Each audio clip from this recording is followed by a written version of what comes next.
2024 nem acabou e eu já tô querendo colocar o pezinho em 2025, porque eu me sinto quase que na obrigação de todos os anos tentar analisar as cartas que nós temos na mesa e tentar entender como que tudo isso pode impactar no ano que vem aí. E nesse momento nós temos várias cartas sendo colocadas à mesa, algumas vão ser colocadas agora nas próximas semanas, e tudo isso, gente, tem muito a ver com o que nós estamos chamando de a nova ordem geopolítica. E essa questão da nova ordem geopolítica, a gente pode impactar alguns setores, como o setor de energia, o setor de tecnologia e até mesmo o ouro. Isso quer dizer que você tem que sair comprando ou vendendo alucinadamente ativos, né, desses setores? Claro que não, né, gente? Eu trago esse tipo de informação para que vocês se mantenham bem informados e alinhem as expectativas de vocês em relação aos investimentos de vocês, porque eu tenho quase certeza que a maioria de vocês deve ter pelo menos um ativo correlacionado a algum desses setores que eu trouxe para vocês. Então eu quero trazer a análise a respeito de tudo isso, mas antes, é claro que eu já faço convite para você deixar o seu like, se inscrever aqui no canal e clicar no sininho, porque tem conteúdo novo toda semana.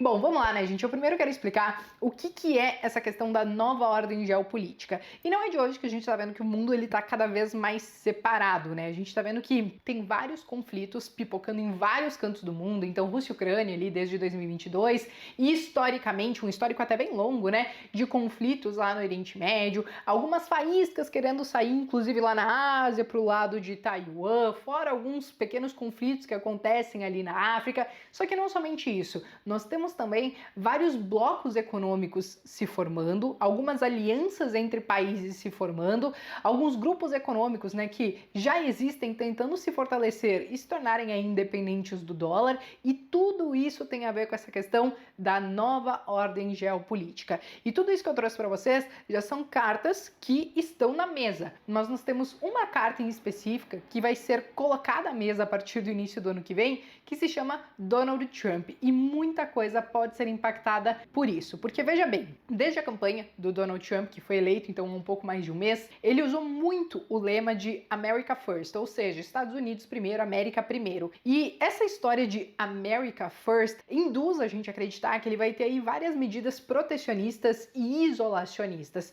Inclusive, a respeito disso, nós tivemos várias declarações recentes a respeito dessa questão, né, de ser mais protecionista em relação à economia dos Estados Unidos, anunciando algumas taxas, algumas tarifas para alguns países, como o México, como China, que eles já estão em guerra comercial já tem bastante tempo, mas também acabou sobrando para nós aqui no BRICS, né? Então, o próprio Donald Trump, ele disse que se os países do BRICS quiserem fazer negociações sem usar o dólar, então ele vai acabar aplicando aí uma tarifa de nada mais nada menos do que 100%. E isso veio, gente, na esteira depois de o BRICS simular, ou enfim, dar a entender que eles estão querendo criar uma moeda do bloco econômico para tentar se tornar mais independente, né, do dólar. Só que, é claro, a China ela acabou não deixando barato. A própria China veio já em forma de retaliação, entre aspas, e disse, não, beleza, você vai querer tributar, taxar, né, quem negociar em outra moeda que não o dólar, então eu vou proibir as exportações, né, de minerais estratégicos para vocês aí nos Estados Unidos. Minerais esses, gente, que acabam sendo utilizados para fazer chips, para fazer semicondutores,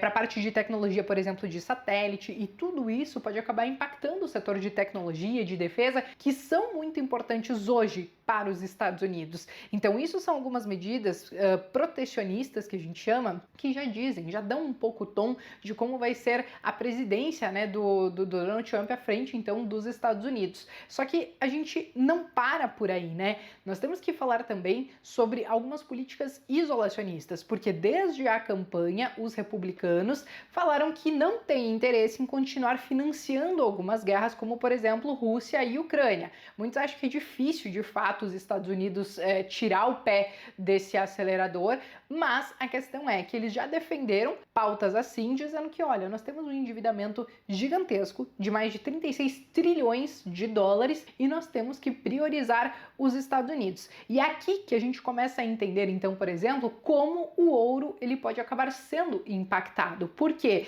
se o Donald Trump ele adotar essa postura de, olha, vou ser mais isolacionista, não vou mais querer financiar ou mandar tanto dinheiro para esses conflitos e vou meio que deixar o pau torar, como a gente brinca, né? Então, muitos conflitos eles podem durar mais do que o esperado, novos conflitos podem acabar surgindo, e quando a gente fala de um mundo virando esse caos por conta de guerras e tudo mais, é claro que boa parte dos investidores acabam correndo para aquilo que eles chamam de porto seguro, que são moedas mais fortes e também alguns metais preciosos, como o ouro e como a prata. Sim, é bem verdade que esse ano o ouro ele já subiu quase 30%, né? Quando a gente fala do IAL, do GLD, que são os principais ETFs que nós temos lá na Bolsa Americana, eles subiram bastante, mas muitos enxergam que essas políticas do Donald Trump, que podem ser adotadas sim no ano que vem, podem dar mais um gás ainda para esses metais preciosos no meio desse caos, né, dessa nova ordem geopolítica.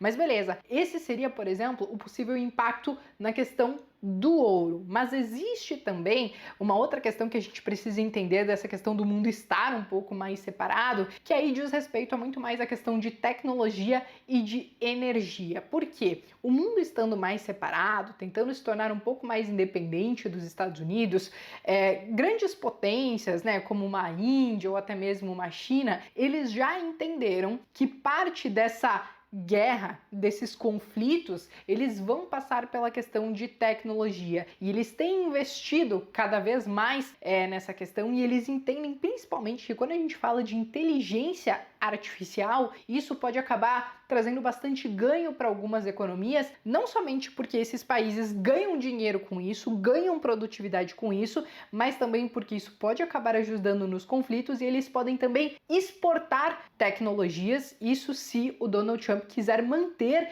essa política mais protecionista. Porque apesar dele estar falando né, que eu não vou começar a tributar e tudo mais, taxar, né, várias economias, isso pode fazer, de certa forma, que ele jogue parte do comércio global para países que facilitem essas negociações. E se esses países investirem então em tecnologia, que hoje é como os Estados Unidos se vê muito forte, mas aí se a gente encontrar alguns substitutos, algumas outras economias podem querer transacionar, por exemplo, com China, com Índia, se eles facilitarem essas negociações. Então, essa questão da tecnologia que puxou muito o bonde, por exemplo, lá dos Estados Unidos nesses últimos 2, 3 anos, quando a gente fala, por exemplo, de um QQQ da vida, só nesse ano ele já subiu mais de 23, quase 24%, né? Mas muitos enxergam que ainda pode ter muito gás em relação a isso, não somente nos Estados Unidos, porque o Donald Trump ele diz que quer desburocratizar e facilitar para o setor de tecnologia,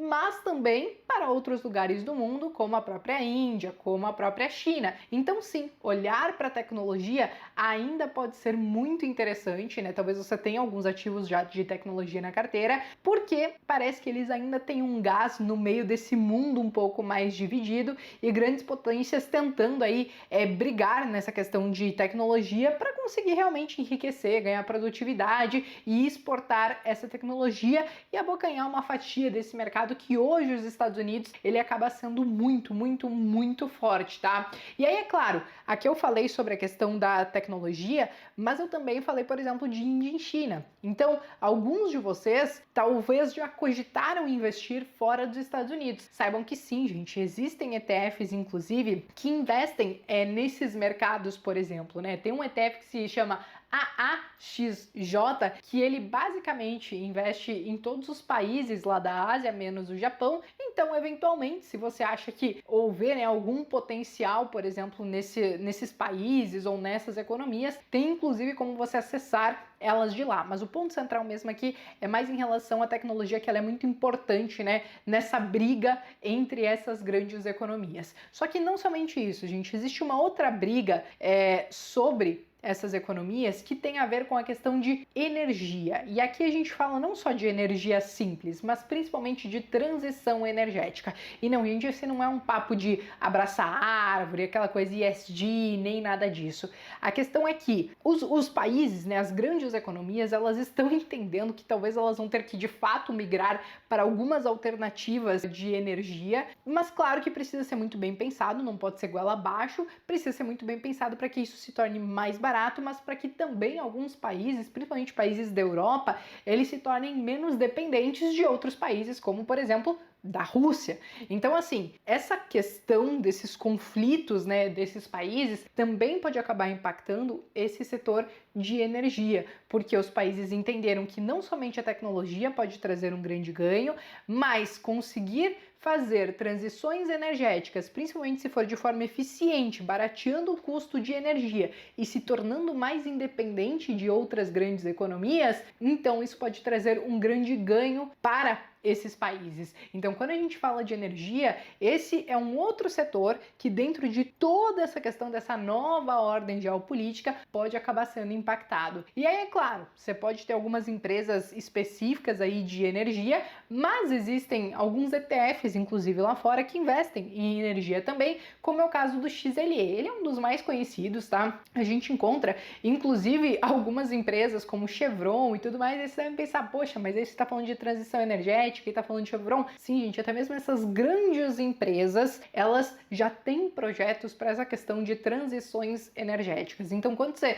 investe, por exemplo, num XLE, você pega um pouquinho ali de tudo, mas basicamente você está se expondo ao setor de energia, entendendo que esse também pode ser um movimento interessante para o próximo ano. Então, basicamente, gente, quando eu enxergo essas cartas que nós temos à mesa e tudo isso que pode acontecer ainda a partir do ano que vem, não somente com essa nova ordem geopolítica, mas também com a própria postura do Donald Trump em relação ao restante do mundo, então a gente entende que sim, esses setores eles podem ser impactados. Agora, falando do mercado em linhas gerais, é claro que a gente não sabe para onde que vão os mercados, mas a gente precisa falar em relação ao dólar, né? Então, quando o Donald Trump ele acabou de ser eleito, o que a gente viu aqui no Brasil? A gente viu o dólar praticamente disparar. E o porquê que isso aconteceu? Isso aconteceu porque as expectativas é que com essas medidas mais protecionistas do Donald Trump, então o custo de vida do americano poderia acabar subindo com produtos aí com tarifas extras e tudo mais.